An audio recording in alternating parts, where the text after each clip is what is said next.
মেডেলটা পাবো না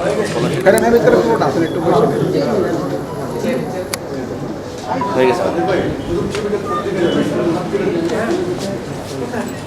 ভাই আটটা লং নেবেন না ক্লোজ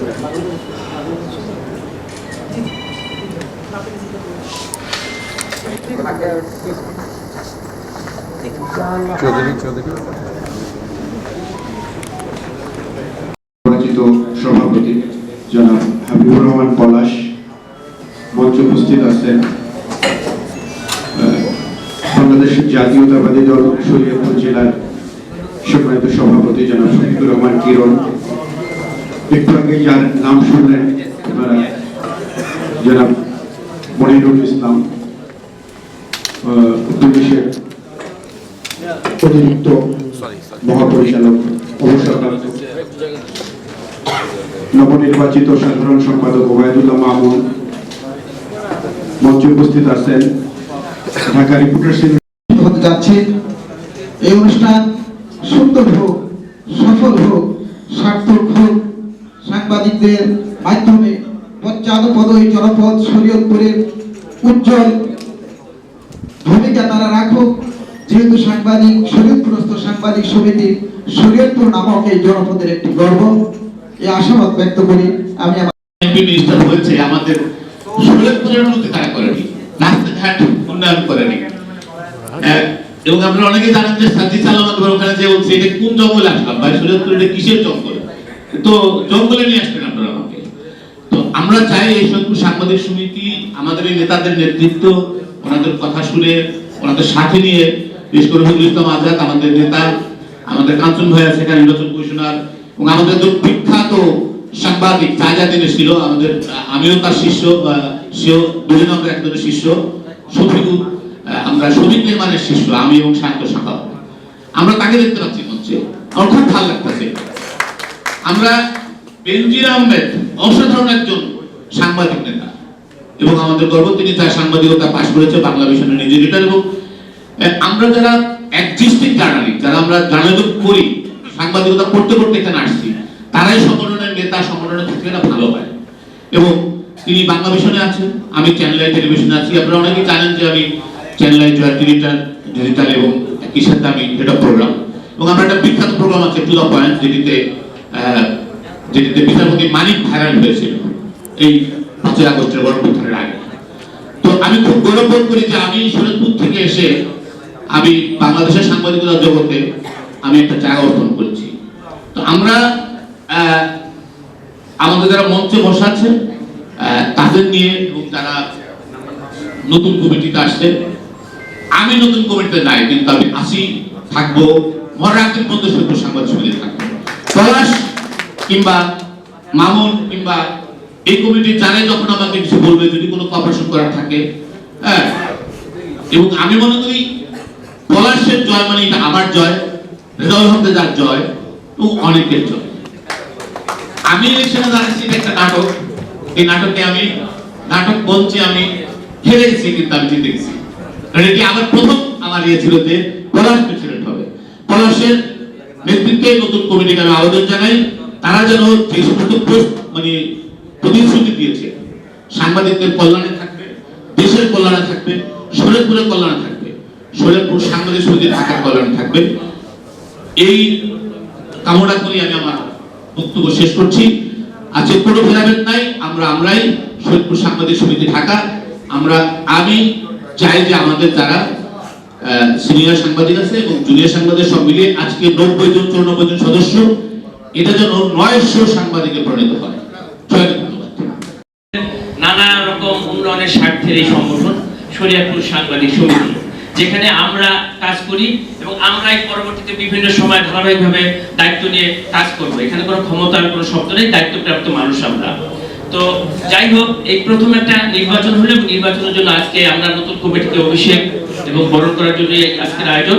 উপস্থিত আছেন আমাদের মঞ্চে এই শরীয়তপুরের গর্ব এবং ভবিষ্যৎ, যদি আমরা মনে করি, আমরা বিশ্বাস করি আগামীতে সামনে ইলেকশনে, নির্বাচনে হয়তো বাংলাদেশ জাতীয়তাবাদী দলের এই একটা বিজয় হবে, এবং তার হয়তো রাষ্ট্রীয় দায়িত্ব পালন করার ভার, এবং সেই সঙ্গে যে তার একজন সংগ্রামী সৈনিক থাকবেন আমাদের শফিকুর রহমান কিরণ ভাই, যিনি আমাদের পারিবারিক অভিভাবক তুল্য বড় ভাই, শরীয়তপুর জেলা বিএনপির সম্মানিত সভাপতি এবং বিএনপির কেন্দ্রীয় কমিটির সম্মানিত সদস্য। মঞ্চে আসেন আব্দুল আওয়াল হাওলাদার, যিনি রাষ্ট্রীয় অনেক গুরুত্বপূর্ণ দায়িত্ব পালন করেছিলেন, একমাত্র ব্যক্তি বাংলাদেশের যিনি পরপর 2 জন রাষ্ট্রপতির প্রেস সচিব ছিলেন। আমরা অনেকেই তা জানি না। হ্যাঁ, তারপরে মোজাম্মেল ভাই তারা ডেকে বললো যে সাহেব আমাদের এখানে একটা সংগঠন হবে, এই সংগঠনের জন্য আমাদের সবাইকে একটু আগে আসতে হবে, অন্যান্য সংগঠন আছে সেই জন্য থেকে এখানে আসা। আর আমার শরীরের বটন একটু ভালো নেই, যেজন্য আমি কোনো কথা বলতে পারতেছি না, সবাইকে সালাম দেওয়ার জন্য এখানে আসা। সবার নাম উল্লেখ করে অ্যাড্রেস করছি না, কারণ মঞ্চে যারা আছেন এদের সবাইকে আপনারা চিনেন, সবাই আমাদের আপনজন এবং অত্যন্ত যোগ্য। অনুষ্ঠানের সভাপতি, নবনির্বাচিত সভাপতি, সাধারণ সম্পাদক সহ সদস্যবৃন্দ এবং উপস্থিত সাংবাদিকবৃন্দ, আসসালামু আলাইকুম। শরীয়তপুরের সাংবাদিকরা যারা ঢাকায় সাংবাদিকতা করে তাদের যে সংগঠন সেটাই হচ্ছে শরীয়তপুর সাংবাদিক সমিতি ঢাকা।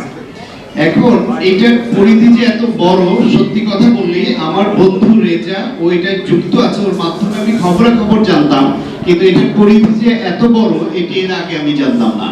সেই জন্য আমার খুব ভালো লাগছে যে আমাদের এলাকার সাংবাদিকরা ঢাকায়ও অত্যন্ত গুরুত্বপূর্ণ জায়গায় অনেকে কাজ করছেন। এখন এই কাজ করা সাংবাদিকদের মধ্যে এবার যে নির্বাচনটা হলো, কেউ কেউ বলছেন এটাকে এই বিভাজন চাননি, আমি উল্টাটা মনে করি এটা বিভাজন না, এটা গণতন্ত্রের চর্চা। বরং প্রতিবার নির্বাচন হওয়া উচিত, নির্বাচন হওয়া পর্যন্ত প্রতিদ্বন্দ্বী থাকবেন, নির্বাচন হয়ে যাবে, রেজাল্ট হয়ে যাবে, তারপর সবাই এক, সবাই ভাই ভাই ভাই বোন, একসাথে কাজ করতে হবে। এটাই স্পিরিট এবং মতভিন্নতা, এটাই ডেমোক্রেসির বিউটি। আর ব্যক্তিগতভাবে বা বিভিন্নভাবে আমাদের এক একজনের এক এক রকম প্ল্যাটফর্ম আছে, আমাদের রাজনৈতিক মতভিন্নতা আছে, বিভিন্ন দলের প্ল্যাটফর্মে কেউ কেউ প্রত্যক্ষ বা পরোক্ষভাবে যুক্ত অথবা সমর্থন অন্যদিকে থাকতে পারে। আমরা বিভিন্ন পত্রিকায়, বিভিন্ন টেলিভিশনে কাজ করি, সেখানেও প্ল্যাটফর্ম আলাদা, বিভিন্ন সংগঠনে যুক্ত, সেখানেও প্ল্যাটফর্ম আলাদা, কিন্তু একটা কমন প্ল্যাটফর্ম আমাদের প্রত্যেকের আছে, সেটা হচ্ছে শরীয়তপুর। আমাদের প্রত্যেকের শরীয়তপুর বাড়ি, ঢাকায় থাকি, যেখানে থাকি, যে কাজই করি, আমাদের কিন্তু রুট হচ্ছে শরীয়তপুর এবং আমরা শরীয়তপুরিয়া এটা বলতে ভালোবাসি। সেই বিবেচনায় এসে যার যে মতপথ থাকুক, যে যে লাইনেরই হই, আমরা শরীয়তপুরের স্বার্থের প্রশ্নে আমরা যেন সবাই ওই এক প্ল্যাটফর্মকেই বড় করে দেখি এবং সেভাবে চলি। সেই বিবেচনায় এখানে কিরণ ভাই শরীয়তপুরের প্রতি অভিভাবক, এখানে আওয়াল মামা আছেন, বেনজির ভাই সহ যারা আছেন সবাইকে আপনারা চেনেন, কিন্তু কিরণ ভাইকে আমি আলাদাভাবে একটু বলছি এই জন্য যে ভবিষ্যৎ বাংলাদেশ পরিচালনার দায়িত্বপ্রাপ্ত দল হতে পারে আমরা ধারণা করি, জনগণ রায় দিলে বাংলাদেশ জাতীয়তাবাদী দল বিএনপি, এবং সেই বিএনপির একজন ত্যাগী যোগ্য নেতা হিসেবে আমাদের অভিভাবকত্বের দায়িত্বটা কিরণ ভাইয়ের হাতে পড়বে। সেই জন্য আমরা যদি আবার ওই রকম অতীতে কেউ কেউ যেরকম ওই এমপির লোক, ওই মন্ত্রীর লোক এরকম হয়ে গিয়েছিলাম, আমরা আবার কিরণ ভাইকে ওইভাবে দেখতে চাইবো না। বা আপনাদের কাছে অনুরোধ থাকবে, দয়া করে কেউ কিরণ ভাইয়ের লোক হয়ে যাবেন না, কেউ অন্য কোনো ভাইয়ের লোক হয়ে যাবেন না, সবাই শরীয়তপুরের লোক হয়ে কিরণ ভাই ভালো কাজে সহযোগিতা করবেন এবং শরীয়তপুরের রাজনীতি, সাহিত্য, সংস্কৃতি, সাংবাদিকতা, উন্নয়ন সমস্ত কিছুকে এগিয়ে নেওয়ার জন্য সৎ সাংবাদিকতা করবেন। এই সমিতির অনেক কাজ আছে, ভবিষ্যতে সুযোগ হলে বলবো। শরীয়তপুরের লোকাল সাংবাদিকদের ট্রেনিং দেওয়ার ব্যবস্থা নিয়মিতভাবে আপনারা করতে পারেন, যাতে তারা সৎ ও যোগ্যতার সঙ্গে আত্মমর্যাদা রক্ষা করে সাংবাদিকতা করতে পারে। এই সমিতির মাধ্যমে শরীয়তপুরের সাহিত্য, সংস্কৃতি, শিক্ষার পিছিয়ে আছে অনেকখানি, সেই পিছিয়ে যাওয়া অংশকে এগিয়ে নেওয়ার জন্য, যোগ্য করে তোলবার জন্য কাজ করতে পারেন। এবং সেইখানে সরকারে ভবিষ্যতে বিএনপি যদি আসে, সেখানে রাষ্ট্র পরিচালনায় বিএনপি যদি থাকে কিংবা না থাকলেও আমাদের যে শক্তি, সামর্থ্য, যোগ্যতা, সম্পর্ক আছে তা দিয়ে কিরণ ভাই, আওয়াল মামা সহ বেনজির ভাই, আমাদের জিকু ভাই আছে, প্রত্যেকে আমরা সহযোগিতা করব এবং একটু উন্নততর শরীয়তপুরের জন্য কাজ করে যাব। সবার জন্য সামনে যেন না ফট করে। সাংবাদিক সমিতি ঢাকা সম্মানিত সভাপতি, আজকের অনুষ্ঠানের সম্মানিত সভাপতি এবং আজকের অনুষ্ঠানের প্রধান অতিথি, বিশেষ করে আমাদের অনেক শ্রদ্ধেয় কিরণ ভাই এবং আপনারা যারা এখানে উপস্থিত হয়েছেন সবাইকে আমার সালাম। আসসালামু আলাইকুম ওয়া রাহমাতুল্লাহ। বস্তুত আমি শুরুতে এই সাংবাদিকতার সাথে যুক্ত ছিলাম, সেটা অনেক আগে, প্রায় ৭৮ সাল থেকে। তো যাই হোক, তখন আমি ওই সময়ে ওই ডেইলি অবজারভারের নিউজ এডিটর ছিলেন নজরুল ইসলাম নামে এক ভদ্রলোক। ওনার বাড়ি যেভাবে ওনার সাথে আমার একটা হয় সম্পর্ক হয় এবং এই সমিতি করার ব্যাপারে আমরা একটা উদ্যোগ নিয়েছিলাম, কিন্তু সেটা পরবর্তীতে সফল হয়নি। যাই হোক, এই যে আজকে শরীয়তপুর সমিতি, সাংবাদিক সমিতি, এটাতে অবয়বটা এত বড়, আমি এই সাহায্যের মতো আমার নিজের কাছেও এটা খুবই অবাক লাগছে। অনেকেই দেখি টেলিফোন করে বলে যে আমি এটিএন আসি, আমি বাংলা মিশনে আসি, আমি বিভিন্ন চ্যানেলে গণমাধ্যমে তারা কাজ করে সেই পরিচয় দেয়।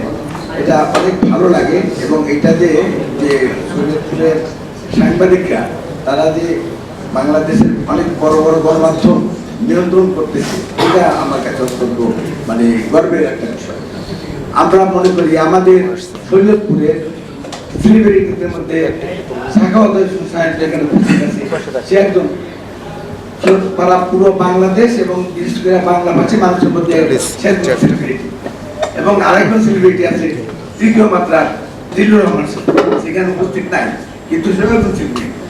সুতরাং এই যে আমাদের সম্পদ, এই সম্পদগুলোকে আমাদের ধারণ করতে হবে। এরা আমাদের সম্পদ, এদেরকে আমরা, আমার মনে হয় যেখানে যেটুকু সাপোর্ট দেওয়া দরকার সেটুকু আমাদের করা দরকার।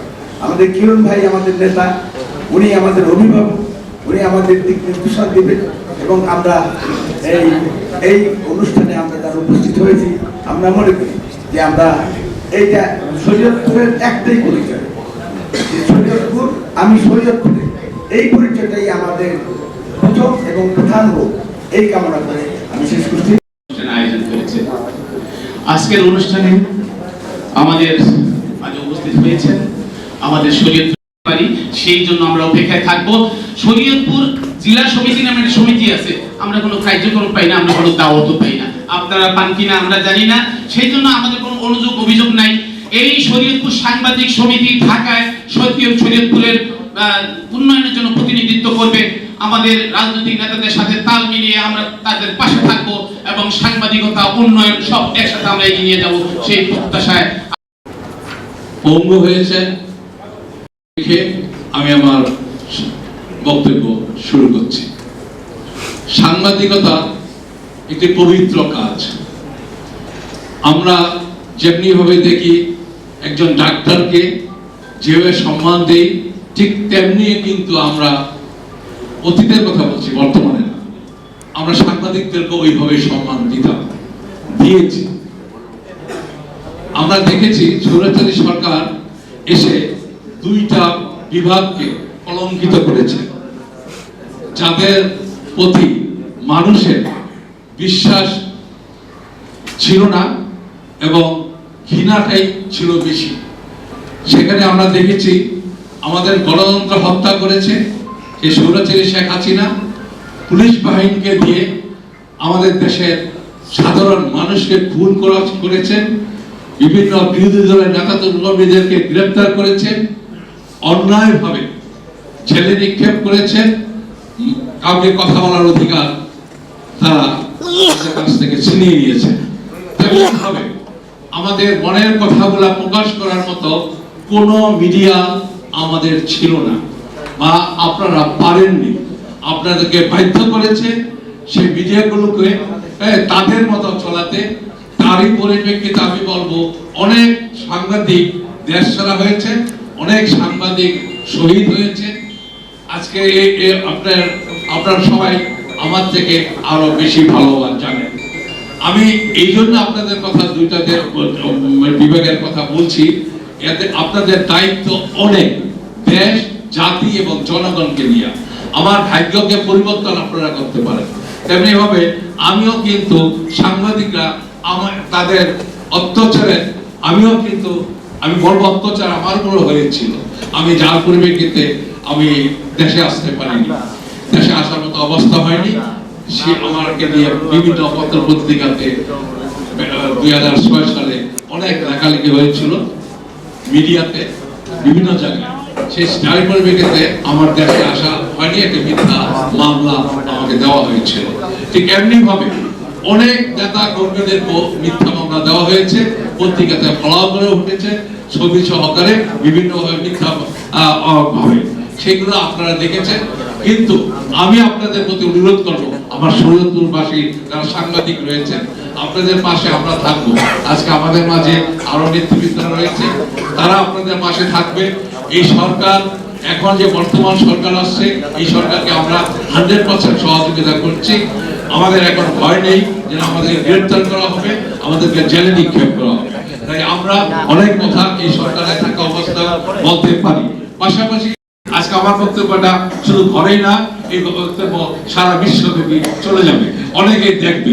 আমাদের বিশেষ করে ফেসবুকে এটা ফলো করা হয়।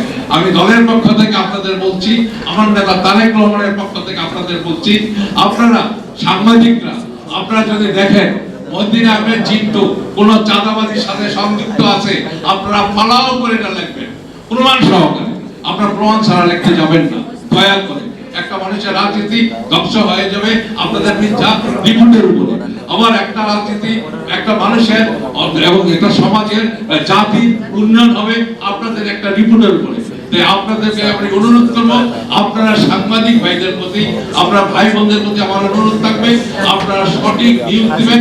অতীতে যেটা হয়েছিল সেটা যাতে আপনাদের উপরে সেই কলঙ্কের ভার আপনাদের উপরে না আসে, আপনারা সেই দিকে লক্ষ্য রাখবেন। আপনাদের এখন আর ভয় নাই।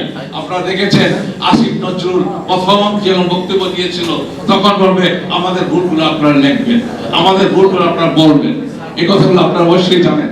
আমি দেখেছি বিদেশ থেকে, তখন তার বক্তব্যটা আমি শুনেছি এবং বিভিন্ন সাংবাদিক বা বন্ধু বান্ধব আমার অনেকে রয়েছে, তাদেরকে আমরা উৎসাহিত করেছি। আমি অনুরোধ করবো আগামীতে আপনাদের মধ্যে বিশেষ অনুরোধ রাখবে, আপনারা সঠিক নিউজ দিবেন, জাতিকে রক্ষা করবেন। জাতি আপনাদের কাছে অনেক কিছু আশা করে, আমরা অনেক কিছু আশা করি, আমাদের দল আপনাদের কাছে অনেক কিছু আশা করে।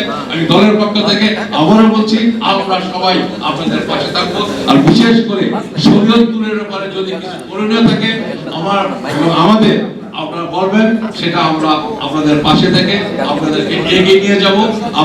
আপনারা যারা আজকে যে অনুষ্ঠান যারা, বিশেষ করে কিরণ ভাইয়ের কথা একটু বলি, যে কিরণ ভাইয়ের একটা পরিচয় হচ্ছে, ওনার নাম হচ্ছে সোনার কিরণ। আমরা চরাঞ্চলে যারা বাড়ি, ওনারা আমরাকে ছোটবেলায় শুনতাম যে সোনার কিরণ। এর বাইরে আসলে ওনার কোনো অন্য কোনো পরিচয় আছে বলে আমার দরকার নাই। আমার কাছে মনে হয়েছে যে কিরণ ভাই মানে কিরণ ভাই। এখানে আমাদের বিএনপির জাতীয় নির্বাহী কমিটির সম্মানিত সদস্য যেগুলো আজকে আমাদের মাঝে উপস্থিত হয়েছেন, যেগুলি বিদেশে ছিলেন, উনি দেশে এসেছেন এবং আমাদের এই আজকের এই অভিষেক অনুষ্ঠানে অংশগ্রহণ করা, যোগদান করা, ওনাকে আমরা সমিতির পক্ষ থেকে অভিনন্দন জানাচ্ছি, কৃতজ্ঞতা জানাচ্ছি। পাশাপাশি আমার শরীয়তপুর সাংবাদিক সমিতির 2025-26 সেশনের নবনির্বাচিত কমিটির অভিষেক অনুষ্ঠানে মঞ্চে উপস্থিত আছেন আমাদের শরীয়তপুরের গর্ব বাংলাদেশ জাতীয়তাবাদী দল বিএনপির শরীয়তপুর জেলা সভাপতি, আমাদের অত্যন্ত শ্রদ্ধাভাজন জনাব শফিকুর রহমান কিরণ। মঞ্চে উপস্থিত আছেন আমাদের অত্যন্ত প্রিয় মানুষ, যাকে আমরা প্রতিনিয়ত টেলিভিশনের পর্দায় দেখতে চাই। আমরা না চাইলেও যিনি প্রতি রাতেই আমাদের বেডরুমে ঢুকে যান, যিনি শুধু দাঁতই তুলেন না, কথাও খাওয়ান, আমাদের ডাক্তার সাকাত হোসেন সাহেব ভাই। মঞ্চে উপস্থিত আছেন বিএনপির কেন্দ্রীয় কমিটির সদস্য জনাব মনির মহিউদ্দিন আহমেদ ছোট্ট ভাই, মঞ্চে উপস্থিত আছেন আমাদের শরীয়তপুর সাংবাদিক সমিতিকে, যিনি শুধু স্বপ্ন নয়, এই যে আমাদের সাফল্য, এই সাফল্যের চূড়ায় যিনি নিয়ে এসেছেন আমাদের সকলের শ্রদ্ধাভাজন, অত্যন্ত ভালোবাসা দিয়ে যিনি এই সংগঠনকে সবসময় আগলে রাখেন, আমাদের রফিকুল ইসলাম আজাদ ভাই মঞ্চে উপস্থিত আছেন। আমাদের অভিভাবক, যিনি আমাকে সবসময় বলতাম চোখে চোখে রাখেন, কাঞ্চন কুমার দা।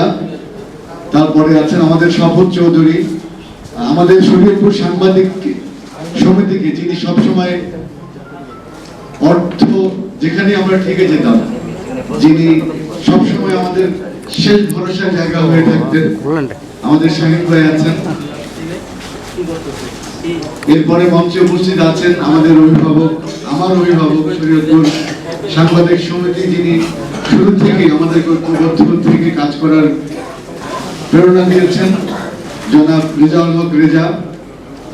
মঞ্চে উপস্থিত আছেন আমাদের শরীয়তপুর সাংবাদিক সমিতির সদ্য বিদায়ী সভাপতি, যাকে আমি আমার প্রাণের চেয়ে বেশি ভালোবাসি, আমাদের বেনজির ভাই আব্দুল রব হাওলাদার। এরপরে আমাদের মাঝে আছেন আব্দুল আওয়াল হাওলাদার। এরপরে আমাদের মাঝে এসেছেন এই মাত্রই আমাদের সবার প্রিয় ভাই সাগর ভাই, যিনি মহামান্য রাষ্ট্রপতির সহকারী একান্ত সচিব। চলে আসেন, দেখুক আপনাকে সবাই।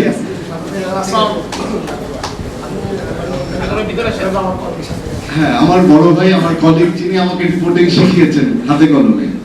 আমাদের মেহেদি ভাই আছেন আমাদের সামনে, হাবিব ভাই আছেন, চন্দ্রমাতবর যিনি আমাদের অভিভাবক, আমার মামা, রানা ভাই আছেন। নাম আসলে বলতে চাই, সবাই আমাদের আপনজন। ব্যবসা নবনির্বাচিত কমিটির অভিষেক অনুষ্ঠান, এই অনুষ্ঠানে সম্মানিত সভাপতি, সমিতির সম্মানিত সভাপতি এবং সাধারণ সম্পাদক যারা আছেন, আজকের অনুষ্ঠানে প্রধান অতিথি আমাদের সকল শ্রদ্ধাভাজন বিশিষ্ট রাজনৈতিক ব্যক্তিত্ব, আমাদের শরীয়তপুর জেলা বাংলাদেশ জাতীয়তাবাদী দল বিএনপির সংগ্রামী সভাপতি শফিকুল ভাই, উপস্থিত আছেন মঞ্চে আমার আরেক মুরব্বী ছিলেন এবং গুরুত্বপূর্ণ জায়গায় তিনি দায়িত্ব পালন করেছেন জনাব আব্দুল আওয়াল হাওলাদার সাহেব। উপস্থিত আছেন সাংবাদিক, অন্যান্য বিভিন্ন পর্যায়ের নেতৃবৃন্দ। ঢাকা রিপোর্টার্স ইউনিটি নির্বাচনে যদি আমি ভুল করে না থাকি, এরপরে দুটা সংগঠনের ভোট হয়েছে একদিন। সেটি হচ্ছে শরীয়তপুর সাংবাদিক সমিতি ঢাকা আর Gram reporters association of Bangladesh Gram. Reporters ইউনিটির পরে এই ভোটে যার ভোট তিনি দিতে পেরেছেন, যেই ভোট রাতে হয়নি, যেই ভোট স্বচ্ছ হয়েছে, তাইলে আমরা এই ভোটাধিকার প্রয়োগের দ্বিতীয় সংগঠন হিসেবে পরিণত হয়েছি। এবং আমরা প্রত্যাশা করব বাংলাদেশের যে পরিস্থিতি, এর অন্যতম কারণ ছিল এই ভোটাধিকার হরণ করা। তো আমরা নিশ্চয়ই ক্যাডেটটা নিতে পারি। আমি এই সংগঠনের শুরু থেকেই ছিলাম এবং আমি প্রতিষ্ঠাতা সাংগঠনিক সম্পাদক ছিলাম এই সংগঠনের। এবং ওই বছরে আমরা তদানীন্তন স্পিকারকে প্রধান অতিথি করে আমাদের তৎকালীন মাননীয় সংসদ সদস্য এবং শরীয়তপুরের যারা গুণীজন ছিলেন তাদেরকে নিয়ে বাংলাদেশ কৃষিবিদ ইনস্টিটিউশনে একটি প্রোগ্রাম করেছিলাম। আমাদেরকে অনেকেই বলেছেন যে প্রেস ক্লাব ডিআরইউর বাইরে কোনো সাংবাদিক সংগঠন এত বড় গর্জিয়াস প্রোগ্রাম করতে পারে নাই যেটা শরীয়তপুর সাংবাদিক সমিতি করেছে, এবং সবাই তাক লাগিয়ে দিয়েছিল আমাদের সেই প্রোগ্রাম করে। এবং এটা এখনো সবার মুখে, আমরা প্রেস ক্লাব ডিআরইউর বাইরে যাই না, কিন্তু শরীয়তপুর সাংবাদিক সমিতি কিআইবিতে গিয়ে আমরা প্রোগ্রাম করেছিলাম। সবার মধ্যে একটা আত্মবিশ্বাস তৈরি হয়েছিল সব জেলা সংগঠনের সাংবাদিকদের মাঝে, তোমরা করলে কি। এবার এর পরবর্তীতে আমরা আরো 4 জন সভাপতি পেয়েছি শরীয়তপুর সাংবাদিক সমিতি। আমি যদি ভুল না করি আমি 5ম নাম্বার সভাপতি, এবং আমার কলিগ যারা এই কমিটিতে আছেন। আমরা একটা নির্বাচন করেছি, আপনারা এর মধ্যেই জেনেছেন যে প্রথম আমাদের নির্বাচনের মধ্য দিয়ে আমাদের এই কমিটি গঠিত হয়েছে। আমরা একটা নির্বাচন করেছি কিন্তু কাদা ছোড়াছুড়ি করিনি, পরস্পরের বিরুদ্ধে অভিযোগ করিনি। আমরা মিলেমিশে, এবং আমাদের সদস্য যারা আপনারা আছেন, আমার কাছে যেটি ভালো লেগেছে এই নির্বাচনের মধ্য দিয়ে, আমাদের অতীতে অনেক অভিযোগ ছিল আমরা সদস্যদের খবর দিই না। এই নির্বাচনের মধ্য দিয়ে আমার মনে হয়েছে যে আমরা খবর নিচ্ছি, এবং আমি মানসিকভাবে ধরেই নিয়েছি যে আমি হেরে যাব, কারণ আমার যিনি ছিলেন আমার প্রতিদ্বন্দ্বী, তিনি জিতে গেলে আমি জিতে যাব। আমি হেরে গেলে আমাকে অনেকে বলতো যে আপনি হেরে গেলে, আমি হেরে গেলে আমি খুবই খুশি হব, কারণ রাজু ভাই আমার সাথে হাঁটতে পারে না। আমি, আপনারা দেখেছেন নির্বাচনের দিন সার্বক্ষণিক সময় আমি রাজু ভাইয়ের সঙ্গে ছিলাম। আমরা এইভাবে একটি সুন্দর নির্বাচন করেছি। এই নির্বাচনের মধ্য দিয়ে আমরা একটি নির্বাচিত কমিটি পেয়েছি। আমরা কিছু স্বপ্ন নিয়ে শুরু করেছি। অতীতে আমাদেরকে যারা পথ দেখিয়েছেন তাদের পথের ফুলগুলো আমরা তুলে নিয়ে আগামীর মালা আমরা গাঁথতেছি। আমি শরীয়তপুর সাংবাদিক সমিতির যত প্রোগ্রাম করি আমি খুব কষ্ট পাই। শরীয়তপুর সাংবাদিক সমিতি আমার সংগঠন, কিন্তু এই শরীয়তপুর সাংবাদিক সমিতির পথ দেখিয়েছেন আজাদ ভাই, কিন্তু আমরা দুজন মানুষ খুব কাছাকাছি বসে এই শরীয়তপুর সাংবাদিক সমিতি এবং শরীয়তপুরকে নিয়ে খুব কথা বলতাম। একজন বৈশাখী টেলিভিশনে ছিলেন, আমি ছিলাম এশিয়া টেলিভিশনে। আমাদের অফিস খুব কাছাকাছি ছিল, আমরা খুব বসতাম। শরীয়তপুরের পদ্মা সেতু হবে, সেই পরিকল্পনায় কি হবে সেটা নিয়ে আমরা আলোচনা করেছিলাম, কিন্তু দুঃখের বিষয় সেই ভাইটি আর আমাদের মাঝে নেই। আমি বলছি ইউএস বাংলার বিমান দুর্ঘটনায় যে প্রাণহানি হয়েছিল তার মধ্যে আমাদের একজন সদস্য ছিলেন, শরীয়তপুর সাংবাদিক সমিতির সদস্য ছিলেন, প্রতিশ্রুতির সাংবাদিক ছিলেন। আমি ফয়সালের কথা বলছি। আমরা ফয়সালের বিদায়ী আত্মার মাগফিরাত কামনা করি। আমি যখনই এখানে আসি শরীয়তপুর সাংবাদিক নিয়ে কথা বলি, তখনই আমার প্রাণটা ওর জন্য কেঁদে ওঠে, এবং আমি মনে করি যদি আমি ভালো কিছু করি তাহলে ফয়সালের আত্মা শান্তি পাবে, কারণ ওকে নিয়ে আমার অনেক ভিউ এক্সচেঞ্জ হয়েছিল শরীয়তপুর নিয়ে, শরীয়তপুর সাংবাদিক সমিতি নিয়ে। আমরা যখন নির্বাচনের আলোচনায় গেলাম, আমরা কে কি হবেন, কে কোন পদে যাবেন, কে কোন প্রেক্ষাপটে নির্বাচন করবেন, এটা নিয়ে আমরা কথা বলেছি। সময় টিভির একজন ক্যামেরাম্যান আমাদের বাবুল, তাকে আমরা বললাম যে আপনি সদস্য নির্বাচন করেন, রাজি হলেন। উনি যে আমরা নমিনেশন যেদিন তুললাম তার আগের দিন উনি এসে নমিনেশন ফর্ম পূরণ করবেন, এই কথা আমার সঙ্গে হলো। ঠিক সন্ধ্যার পরে আমি তাকে ফোন দিয়েছি, আপনি কোথায়? ওনার রিলেটিভ ফোন করে বললেন তিনি তো স্ট্রোক করেছেন। আমি থ হয়ে গিয়েছি। আমি ধন্যবাদ জানাই আমার নির্বাচন কমিশনকে। বাবুর ফর্ম পূরণ করতে পারে নাই, কিন্তু তারে আপনারা প্রার্থিতা থেকে বাদ দেননি, এবং তিনি আমাদের নির্বাচিত সদস্য। তিনি 13 দিন আইসিইউতে ছিলেন, কোমায় ছিলেন, প্রায় 17 দিন ভর্তি ছিলেন বারডেমের ইব্রাহিম কার্ডিয়াকে। আমরা নিয়মিত তার খবর নিয়েছি। তিনি এই মুহূর্তে সাভারের সিআরপিতে আছেন। তার প্রতিষ্ঠান সময় টেলিভিশন তার বেশ খবর নিচ্ছেন। তার ওয়াইফকে আমি দাওয়াত দিয়েছিলাম, তিনি বলেছেন ভাই আপনার ভাইকে রেখে যাওয়ার মতো অবস্থায় নাই। তিনি আপনাদের কাছে দোয়া চেয়েছেন। হয়তো আই থিঙ্ক 30 বা 35 ইয়ার্স ওল্ড, এই বয়সে তার 2টি সন্তান। আল্লাহ তাআলা হয়তো আপনাদের দোয়ার বরকতেই তাকে ফিরিয়ে দিয়েছেন। তিনি যেন সুস্থ হন, এই দোয়াটা আমরা, তার ওয়াইফ চেয়েছেন, আপনাদের কাছেও চাই আপনারা তার জন্য দোয়া করবেন। এবং সঙ্গে এটাও বলতে চাই, তার প্রতিষ্ঠান তার পাশে দাঁড়িয়েছেন, আমরাও তার পাশে দাঁড়াতে চাই। কারণ এরই মধ্যে 7 বা 8 লাখ টাকা খরচ হয়েছে হসপিটালে। আই থিঙ্ক তার সুস্থতার জন্য আরো 10 লাখ টাকার মতো প্রয়োজন হতে পারে। সো আমরা তার পাশে থাকতে চাই। তার প্রতিষ্ঠান সময় টিভি যেহেতু দাঁড়িয়েছে তার পাশে,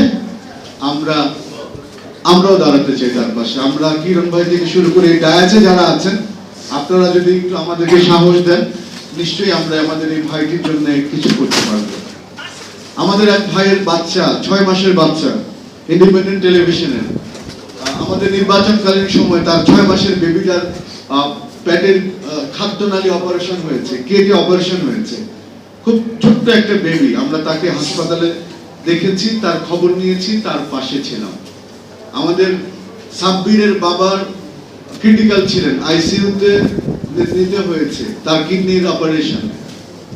এমনি করে আমাদের মধ্যে অনেক ভাইরা অসুস্থ হন, অসুস্থ থাকেন। এই দায়বদ্ধতাটাই আমার মূল গল্প। সাংবাদিকতা আমরা যারা করি, আমরা মহান পেশায় আছি, জাতির জাগ্রত বিবেক, আমরা 4th আই রাষ্ট্রের। কিন্তু আমরা যখন দেখি আমরা খুব অসহায়, কারণ পৃথিবীতে সবচেয়ে ঝুঁকিপূর্ণ পেশার নাম হচ্ছে সাংবাদিকতা, আবার সবচেয়ে সম্মানের পেশার নাম হচ্ছে সাংবাদিকতা। আমি যদি ভুল না করে থাকি, শান্ত ভাই এক আছেন আমার কথায়? সবচেয়ে অ্যারোস্টেকের পেশার নাম হচ্ছে সাংবাদিকতা, প্রকারান্তরে সবচেয়ে ঝুঁকিপূর্ণ পেশার নাম হচ্ছে সাংবাদিকতা। সাংবাদিকতা করেছেন, বেকার থাকেন নাই 6 মাস অন্তত, এরকম সংখ্যা খুব কম, আমি খুব একটা খুঁজে পাই না। এই রাজধানীতে আমি যখন বেকার হয়ে যাই, আমি সকালে অফিসে যাই, কখন জানি ফোন আসে সন্ধ্যাবেলা, তোমার আর আসতে হবে না। এই অনিশ্চয়তা আমাদের মাঝে আছে কিনা, এটা আমাকে সাক্ষী দেন আপনারা। এই অনিশ্চয়তাটা আমাদের মধ্যে খুব করে আছে। আমরা যারা আমাদের অভিভাবক যাদেরকে মনে করি, আপনারা শুধু আমাদের কষ্টের কথাটা শুনতে। আমরা যখন বেকার হয়ে যাই, আমাদের কোনো সেভিংস থাকে না, যে আমি পরবর্তী মাস কিভাবে চলবো। তখন আমরা মারাত্মক সংকটে পড়ে যাই, যে আমার বাচ্চা স্কুলে পড়তে পারবে, আমি কি আমার মায়ের জন্য ওষুধ কিনতে পারবো, আমি কি আমার সন্তানের জন্য ল্যাকটোজেন কিনতে পারবো। আমার সাংবাদিকতার পেশাটাকে একটা ঝুঁকিমুক্ত জায়গা নিতে চাই। এই ঝুঁকিমুক্ত জায়গায় নেওয়ার দায়িত্বটা আমি মনে করি অন্তত জেলা সাংবাদিক সংগঠনকে নেওয়া উচিত। এবং আমরা নির্বাচনে আসার আগে আমাদের একটা প্রতিশ্রুতি আছে, যে যারা বেকার হবেন শরীয়তপুর সাংবাদিক সমিতির সদস্য, তাদেরকে যাতে 6 মাসের মধ্যে তাকে চাকরি নিতে হবে, অথবা আমরা তাকে চাকরির ব্যবস্থা করে দেব। এই 6 মাস তাকে আমরা সমিতির পক্ষ থেকে একটা আর্থিক সাপোর্ট দিব। তার স্ট্যান্ডার্ডটা কি হবে, আমরা নতুন কমিটির প্রথম বৈঠকে সেই সিদ্ধান্তটা নিতে চাই, যে কে কোন পরিমাণে এই সহযোগিতা পাবেন এবং কতদিন পাবেন। এটা হচ্ছে আমাদের এই যাত্রার, এই নতুন যাত্রার প্রথম সিদ্ধান্ত। কারণ আমি না খেয়ে থাকবো, আর আমার এক ভাই না খেয়ে ঢাকার শহরের অলিতে গলিতে তার সন্তানের দুধের জন্য, তার মা বাবার ওষুধ কেনার জন্য ঘুরবেন, এটা হতে দেওয়া যায় না। আমরা এটা হতে দিব না। আমরা সবসময় আপনাদের কথা, আমি ব্যক্তিগতভাবে প্রত্যেকদিন 3 থেকে 5 জনকে হসপিটালে সহায়তা করি, কিন্তু আমি যখন অসুস্থ হই বা আমার পরিবারের কেউ যদি অসুস্থ হয়, আমি দিক খারাপ হয়ে যাই, তখন আর আমার হিতাহিত জ্ঞান থাকে না। তখন আমি অনেকের কাছে ফোন দিই বা আমাকে একটু হেল্প করেন। এই আমার অনেক ভাইয়ের ক্যান্সার আছে, অনেকের মার ক্যান্সার আছে, আমাদের 2-1 সদস্যের মা ক্যান্সারে মারা গেছেন। এই যে বড় বিপদ, ছোট বিপদ হয়তো আমরা সামলাতে পারবো, আমি হয়তো 50,000 টাকার বিপদ সামলাতে পারবো। এটা যখন 5 লক্ষ টাকার বিপদ হয়ে যায়, তখন আমাদের মতো সাংবাদিকদের ওই বিপদটা একার পক্ষে মোকাবেলা করা কোনোভাবে সম্ভব হয় না। তখন আমরা শরীয়তপুর সাংবাদিক সমিতি এই সিদ্ধান্তটা নিতে চাই, আমরা সবাই মিলে আমার ওই ভাইটাকে, আমার ওই বোনটাকে, আমার ওই মাকে আমরা সাপোর্ট দিতে চাই। আপনারা রাজি আছেন? আওয়াজ হচ্ছে না। আমরা বিপদে পড়া ভাইটির পাশে, বিপদে পড়া বোনটির পাশে, চাকরিহারা ভাইটির পাশে, চাকরিহারা বোনটির পাশে আমরা আপন ভাইয়ের মমতায় আমরা থাকতে চাই। এই আমার সবার কাছে এই ওয়াদাটা আমি দিতে চাই আজকে। রাজি আছি সবাই? আমরা বলেছি আমাদের পূর্ববর্তী বক্তারা যে আমাদের শরীয়তপুর সাংবাদিক সমিতি ঢাকাকে যিনি মমতা দিয়ে আগলে রাখেন আমাদের শাহিন ভাই, তার অফিস আমরা ব্যবহার করি। আমরা এখনো এটাই আমাদের ঠিকানা। যদি আমাকে কেউ বলে আপনাদের ঠিকানা কোথায়, কোথায় আপনাদের অফিস, আমি বলি গণমুক্তি। এটা কোথায়? বলি দৈনিক বাংলার মোড়ে। এই অফিস আমাদের স্থায়ী ঠিকানা, আমাদের ঠিকানা। তারপরে আমরা সমিতির জন্য একটি স্থায়ী অফিস আমরা নিতে চাই, সেটার আমরা একটা পরিকল্পনা করব। নিশ্চয়ই আপনারা আমাদেরকে সহযোগিতা করবেন। আমরা সাংবাদিকতায় আসার পরে আমরা ট্রেনিংটা ভুলে যাই, ট্রেনিং নিতে পারি না। প্রতিনিয়ত ওয়ার্ল্ড আপডেট হচ্ছে, বিশ্ব পরিস্থিতি আপডেট হচ্ছে। আমরা এক একটা বিটে সাংবাদিকতা করি। প্রথমে আমরা জেনারেল বিট দিয়ে শুরু করি, এরপরে যখন আমাদের সিনিয়ররা বুঝতে পারে যে ওর নেটটা কোন দিকে, তখন আমাদেরকে বিট ডিস্ট্রিবিউশন করে দেয়। সো আমরা তখন বিটে চলে যাই। কিন্তু আমরা বিভিন্নভাবে আমরা আমাদের সাংবাদিকতার মান উন্নয়নের জন্য শরীয়তপুরের আরো প্রায় আমার জানা মতে শতাধিক ভাইরা আছেন যারা এখন আমাদের মেম্বার হন নাই, তারা সাংবাদিকতায় নতুন। এই নতুন পুরাতন মেলবন্ধন ঘটানোর জন্য এবং তাদেরকে যোগ্যতা সম্পন্ন সাংবাদিক হিসেবে গড়ে তোলার জন্য আমরা ট্রেনিং প্রোগ্রাম নিতে চাই। মোরালি হচ্ছে আমাদের এই কাজগুলো আমরা প্রায়োরিটি দিতে চাই। আমাদের আরো কাজ আছে, যেহেতু সময় স্বল্পতার কারণে আমি এক একটি করে আর বিশ্লেষণে যেতে চাই না। উন্নয়নের কথা বলতে চাই। শরীয়তপুর সাংবাদিক সমিতি যেটি করতে চাই, যেটি আমরা অতীতে উদ্যোগ নিয়ে পারিনি, শরীয়তপুরের উন্নয়ন নিয়ে আমরা নানানভাবে পিছিয়ে আছি। শরীয়তপুরের উন্নয়ন নিয়ে সেমিনার হওয়া দরকার। কারণ আমাদের অতীতে আমরা দেখেছি যে নানান প্রতিশ্রুতি নানান হয়, এটা হবে ওটা হবে, কিন্তু আমি আমার একজন পার্লামেন্ট মেম্বারের কাছে আমার ছোট্ট একটা ব্রিজের জন্য মিনিমাম 15 দিন গেছি। এই 3 বছর 3 মিনিটে যতবারই গেছি গজ গজ করে স্বাক্ষর করে দিছে। আমার এই 35 ফিটের ব্রিজটা হয়নি, যাওয়ার পরে বলতে হয়ে যাবে। আমার শরীয়তপুরের রাস্তা একটা থ্রেট। আমার শরীয়তপুরের শিল্প কারখানা নাই, শিল্প কারখানা হতে পারে। আমার শরীয়তপুর টু চাঁদপুর ব্রিজ হতে পারে। ডেভেলপমেন্ট ওয়ার্ক এবং যেটা হচ্ছে বিনিয়োগ যদি না হয়, বেকাররা ঢাকা এসে আমাদেরকে ঘেরাও করবে। এইগুলো নিয়ে আমরা সেমিনার করতে চাই, সিম্পোজিয়াম করতে চাই, যেটা জাতীয়ভাবে আশা করি গুরুত্ব পাবে। আপনারা আমাদেরকে সহযোগিতা করবেন। আমাদের মাঝে যারা এসেছেন অতিথি হয়ে, আমি এক এক করে বললে অন্তত আমি যেই কথা বলতে পারি 2 দিন লাগবে। এক একজনের জন্য যদি আমি বলতে থাকি 2 দিন লাগবে। আমি সেই জায়গায় যাব না। ভাইয়া এসেছেন, আমি তার নাম পেপার পত্রিকায় পড়েছি, আজকে দেখলাম। সবার কথা বলবো। আমি জাস্ট শাহিদ ভাইয়ের কথা আগে বলেছি। শাহিদ ভাই আপনি কিন্তু সবসময় আমাদের সঙ্গে থাকবেন, ওয়াদা দিয়ে যান ইনশাআল্লাহ। আমরা হাততালি দিতে চাই শাহিদ ভাইকে। আমি এই পাশে যারা আছেন আমাদের অতিথি, হয়তো আমি আপনার নামটা বলতে পারিনি, আপনি আমাকে মাফ করবেন, এটা আমার সীমাবদ্ধতা।